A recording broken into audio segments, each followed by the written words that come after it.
ಕೂತಿದ್ದೆ. ಇಮಿಡಿಯೇಟ್ ಆಗಿ ಪ್ರೊಡಕ್ಷನ್ ಬಾಯ್ ಬರ್ತಾರೆ, ಯಾವನ ನನ್ನ ಮಗನ ಕೂರ್ಸೈ ಯಾಕೆ ಯಾವನ್ರಿ ನಿಮಗೆಲ್ಲ ಬಂದು ಹೇಳಿದ್ರೆ ನನಗೆ ಅಂತ ಬಾಯಿಗೆ ಬಂದಂಗೆ ಬೈದ್ಬಿಟ್ಟ ನನಗೆ. ನಾನು ಏನಾಯ್ತು, ನನಗೆ ತುಂಬಾ ಅವಮಾನ ಆಗೋಯ್ತು ನನಗೆ.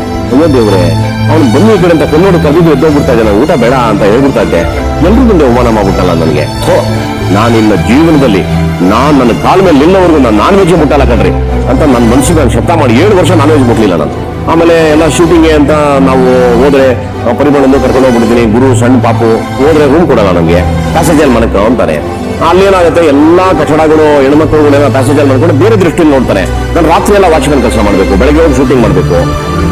ನಾನು ಎಲ್ಲಾ ಹ್ಯೂಮಿನೇಷನ್ಸ್ ನೋಡ್ತಾ ನೋಡ್ತಾ ನೋಡ್ತಾ ನಮ್ಗೆ ಎಷ್ಟು ಬೇಜಾರಾಗೋದು ಅಂದ್ರೆ, ನನ್ನ ಮನಸ್ಸಲ್ಲಿ ಒಂದು ಬಹಳ ಗಟ್ಟಿಯಾದಂತ ಒಂದು ಸಂಕಲ್ಪ ಇತ್ತು. ಆ ಸಂಕಲ್ಪ ಏನು ಅಂದ್ರೆ, ಒಂದು ಶಿಲೆ ಆಗ್ಬೇಕಾದ್ರೆ ಅದ್ರ ಮೇಲೆ ಹತ್ತಿ ಕುತ್ಕೊಂಡು ಕಾಲಲ್ಲಿ ಹೊಡಿತಾರೆ, ಕೈಯಲ್ಲಿ ಹೊಡಿತಾರೆ, ಎಲ್ಲ ಮಾಡ್ತಾರೆ.